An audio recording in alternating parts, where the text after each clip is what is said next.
name is Samantha Grimes, and you're watching Samantha Grimes TV, a place dedicated to the total wellness of the total woman. All right, family, do me a huge favor. If you like natural hair and beauty content, if you like healthy lifestyle content, if you like everything dedicated to you being the best you can possibly be, then go ahead and hit that subscribe button below. And if you've already done that, then hit the notification bell so that you do not miss any future uploads.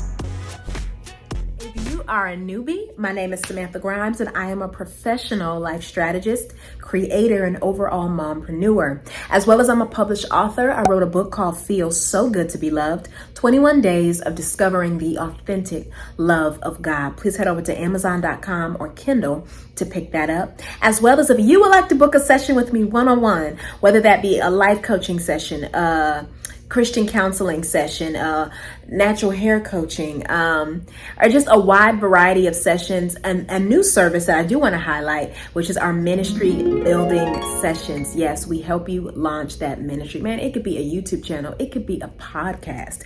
It could be just an overall a ministry, a conference, a vision. Maybe you don't know what that ministry is, but you know there's one in your belly and you need help releasing it. We will help you do that, whether it's the paperwork side or the spiritual side, but we want to make sure that you have a solid foundation and you launch strong, okay? You launch and you're going somewhere, all right? So we want to help you do that. If you're interested in any of that or anything else you see on our website, then visit our website at www.sgls.info. Once again, that's www.sgls.info. And we look forward to working with you. You might notice a slight difference. Maybe you don't, and that's okay because it's still the same sofa. But I am in a new office space. SGLS has had our first expansion. Bless God, bless God. So we are in a bigger office, bigger space. And I may try and film in some different spots, different places, different rooms, all of that. Yeah. We're gonna see. But outside of that, I'm excited about this video. I'm gonna be talking to you about changing your diet. Now, I do have a video way down in there when I talked about going like pescatarian, if that's something you're interested in doing. But this is a more broader video because I want to talk to you about changing your diet, as in whatever changes you want to make. I feel like these tips can really help you. You don't realize how big your diet is a part of your life. How it affects your money, it affects your mood, it affects your day, it affects where you can go, where you can't go. I mean, it's such a big conversation. It's a big part of your life. And I want to help you do that. You're talking about life skills, okay? Having the skills of being able to take care of yourself and feed yourself and nourish yourself well. It's a big conversation. And so I'm somebody that went from pescatarian for 6 years, went from a meat eater to pescatarian for 6 years, and now transitioned to vegetarian. And for somebody who's made some major diet changes over the years and just grown healthier, more knowledge about health, I have some tips that I think are really going to help you. So without further ado, let's get into this video.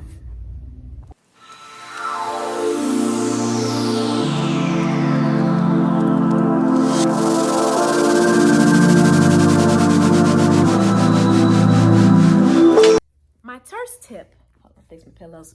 My first tip that I really want to help you with is that I want you to make sure that you do your research. And I'm talking about as small as if you just want to eat a little bit healthier, right?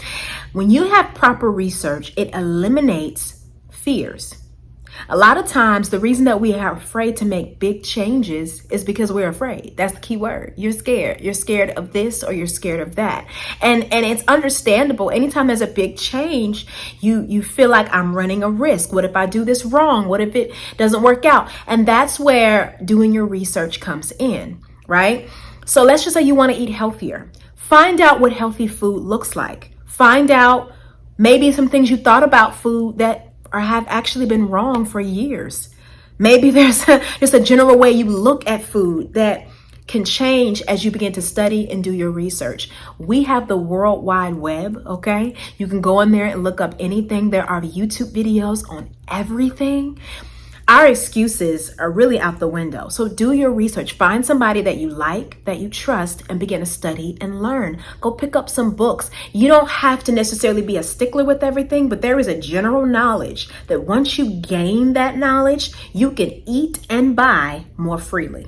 So, number one, do your research. Sometimes you want something to speak to that fear and not something that's going to feed that faith.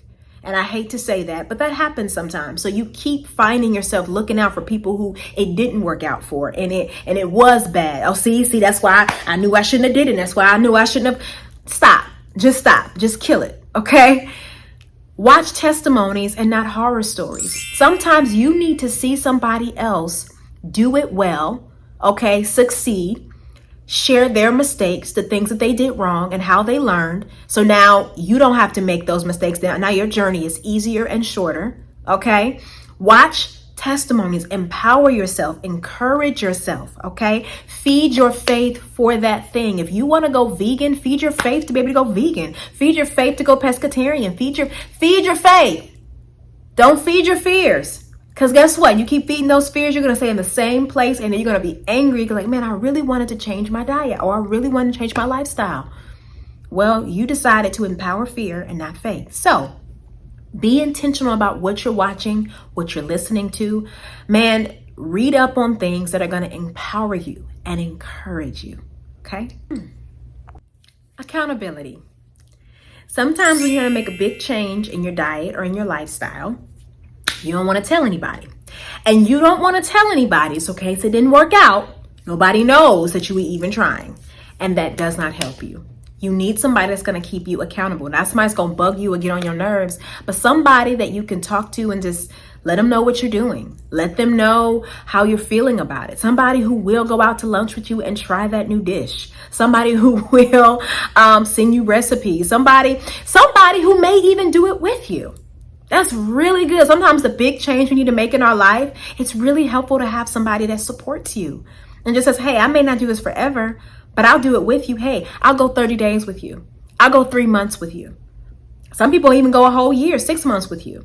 I know when I first started fasting, right, when I wanted to put fasting as a part of my lifestyle, I had a group of girlfriends in college who did it with me. So anytime I needed to fast, they fasted with me. And guess what? We were fasting for something I needed. We weren't fasting for them. But the fact that they were so willingly ready to do it and do it with me, man, like when it came to fasting on my own, I got stronger and more confident to where I didn't need help, but it was nice when I had it. So number 2, you need the accountability, right? Tell somebody what you're doing. Maybe not everybody, but there is somebody in your life that you can trust. On the part of it that you enjoy, not the part that you're struggling with. And what do I mean? In any big change, there's the part that you're really excited about. And then there's the part that you're not so excited about. And sometimes you focus more on the negative than the positive, right? Especially when it comes to your diet. There is something really exciting about the idea of trying new foods. There's something really exciting about, grocery shopping and picking up things that maybe you normally wouldn't get. Tasting things like, oh my God, this is delicious. Oh my goodness. Focus on that part. Don't focus on the fact that I've never made this meal before. Don't focus on the part that, man, how do I know I'm eating enough or not eating enough? Listen, all that goes into research, and you will learn over time as you learn your body, as you learn your stomach. But until then, focus on the part that is exciting. Sometimes you rob yourself of the enjoyment of learning. Listen, I had a class back in the day that I absolutely used to love. And I loved the professor and the lecturing so much that I didn't even think about the fact that I'm probably going to have to take a test at some point. And I'm probably going to have to study for midterms. And I don't even know what his grading curve is like. And none of that mattered because I was so focused on the part that I liked that when I did get to the part that I didn't like, I quickly realized it wasn't that big of a deal.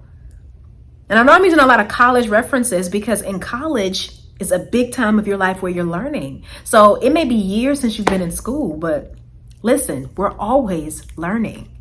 So Next point, focus on what you enjoy. Let yourself have fun.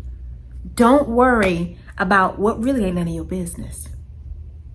So that's probably one of the most important points that I can give you, and it's probably on that video as well as this video. But seek the Holy Spirit. It's the most important point. Holy Spirit will tap you into that God-given creativity. Holy Spirit will give you ideas. Holy Spirit will remind you of things, and He will bring all things to remembrance. According to the Word, Holy Spirit has got your back. The Bible says we can do all things through Christ that gives us strength. Why not this? Why not this? Listen, let the Holy Spirit change your mindset from, oh my goodness, it's going to be another 8 months since I'm changing this. I'm not eating this. I'm not doing this, to, man, I get to. One thing about God is that God is not restrictive. And what I mean by that is if He removes something, it's because you didn't need it and it's getting in the way of something greater and better that He wants to give you. So sometimes the fact that it's not in your life anymore, man, you get to not be owned by that thing. You get to not be controlled by it. Now you get to enjoy something different, something greater, and something new. Okay, so let the Holy Spirit lead you, tap you into that creativity. You'll be surprised what comes out of you simply because you just trust it. All right, family. Talk soon.